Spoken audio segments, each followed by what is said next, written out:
Good morning, good afternoon, or good night, wherever you are in the world. Welcome. My name is Gustavo Hinojos, and this is Gustavo in Canada. So I want to give you the welcome to this new season of this podcast. So again, my name is Gustavo Hinojos. I'm broadcasting all the way from Vancouver, British Columbia, Canada, and I'm so happy to be back. I know last year was a interesting, complicated year, and today or this year, we're going to start a happy year because, well, good news. I am Canadian now.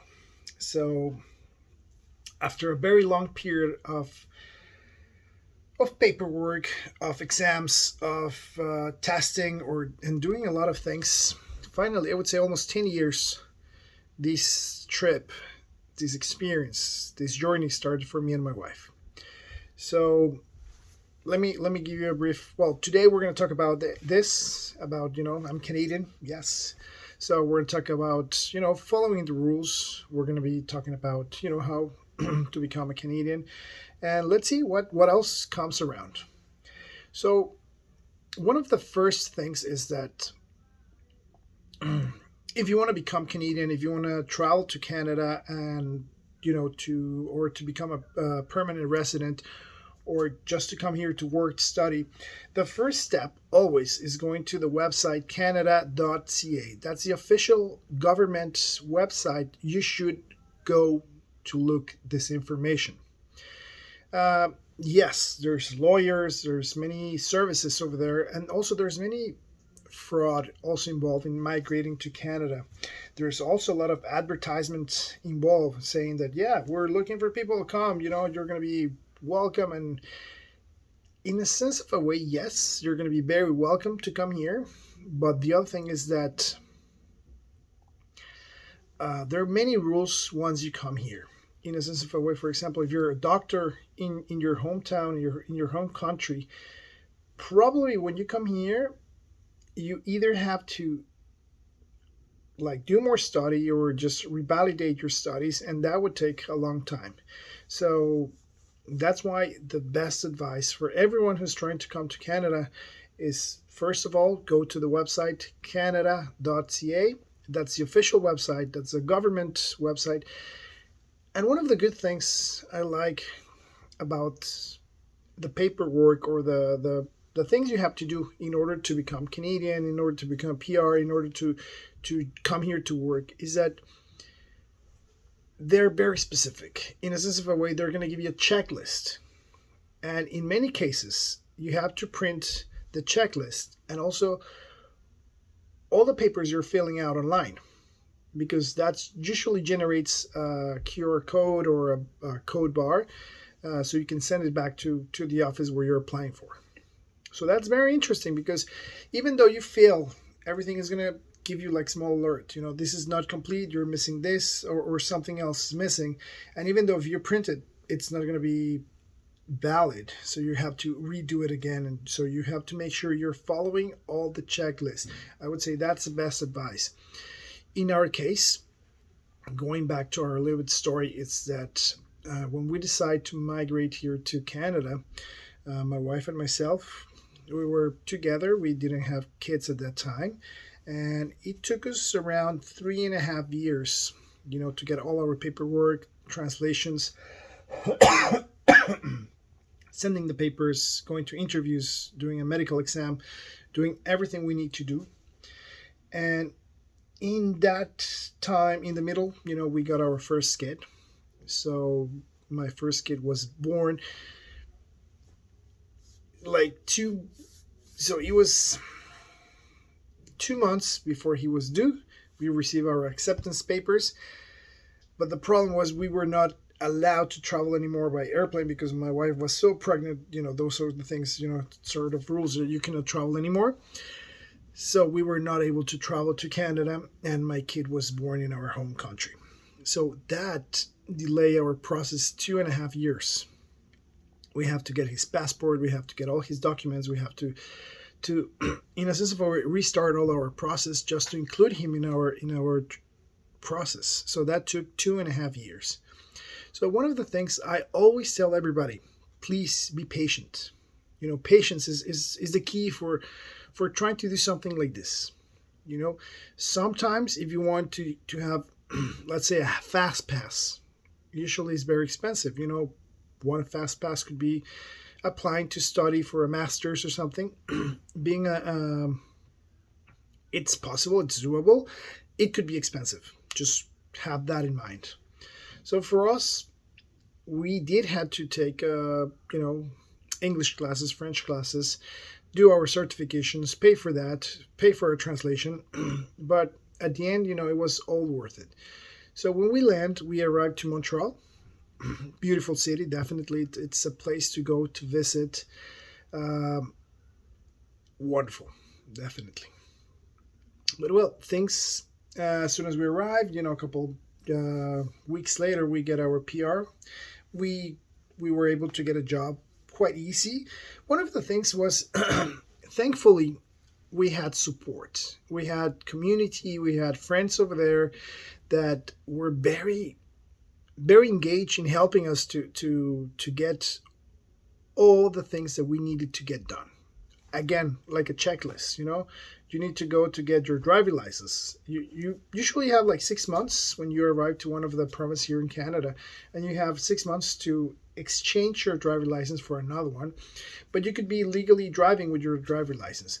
But again, go to your local website of your province and just to make sure this is legal and do it before 6 months. So it's easier. Sometimes, in some cases, you don't have to take the test if you have enough seniority with your driver license. But again, local local rules. Just check the websites.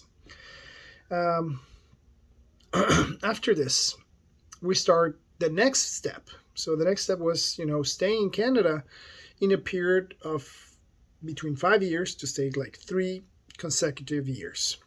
So we start doing that, and well, again, then COVID happens, so we had to stay here. It was not a problem. We were really happy to be here and to enjoy, and yeah, we spent a lot of time together, having fun with the family. Just also, as many other families, surviving. What happened, just trying to get comfortable with this new reality, just trying to shop online and understanding the new situation, adapting with the kids.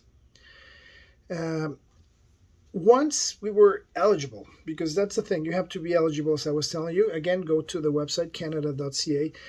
It tells you that once you're 3 years, consecutive 3 years in Canada, you're eligible, if you're a PR, a permanent resident, you're eligible to become a citizen.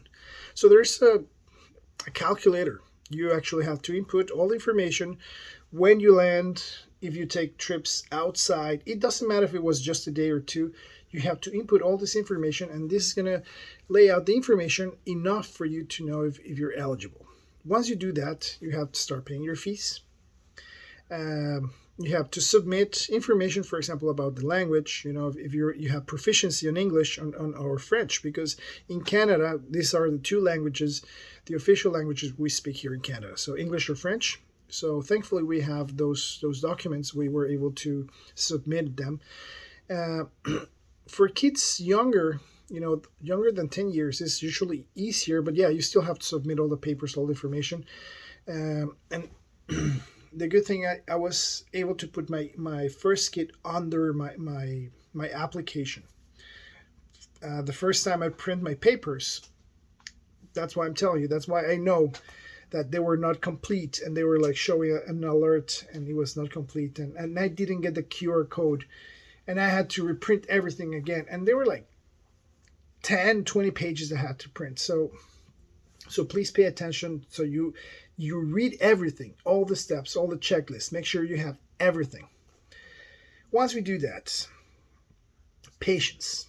That's the thing. If you do everything as it's marked on the website over there, you have to wait. You have to wait because they're going to start checking your background, your criminal background. They're going to check everything. They're going to check the documents you submitted. Definitely make sure it's like certified and everything. So eventually we got an invitation to do our test. This is a test about knowledge about Canada. I would say it was quite simple, but thankfully I have a wife who's really thorough with studying and making sure, and we were talking to each other about like quizzing each other. So it was quite fun. Once I was like I was not able to get any more information in my head, because also there's a book you can get in order to you can get in a library, you can order it, you can pay for it, order online, and you have to read it fully. It's not going to be very complicated. The knowledge you get from Canada, it's really cool. And well, yeah, we get our invitation, we have to be online, you have to be on a camera, and you don't need nothing more than just reading that book. Just read it a couple times, talk to, for example, if you're doing it in family, just talk to each other, and just, well, we basically nail it, we got it. Then waiting and being patient. So eventually we got an email with our invitation for our ceremony. This was a very memorable time. This was a very interesting time because it was on Zoom, but still you have to be on the full camera. You have to because you're gonna make an oath, and it's again, there's a judge in front of you. There's people over there, and I thought it was gonna take longer, but thankfully this was very, very, very fast. So starting this year, now we can say we're Canadians. So we're very happy.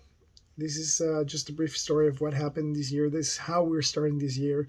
So this is Gustavo in Canada. So thank you very much for joining me today.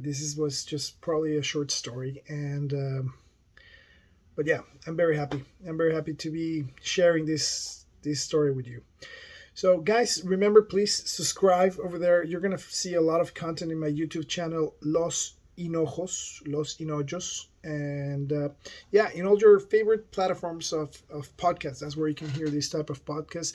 I'm gonna be engaging more this year, guys. I really want to share how to do things, what's the cool things about here, Canada, and many, many other things, guys. This is a very exciting year for me as well, because I just finished my paternal leave. I'm going back into the working environment again. So yeah, let's see how it goes. So I'm going to keep you posted, updated. If you have any questions, comments, please, either in my YouTube channel, just also you can reach out on Facebook as Gustavo Hinojos, Twitter and Instagram. Also, you can find me there, Gustavo Hinojos. So guys, thank you. Happy New Year. Let's do this. Bye-bye. See you next time.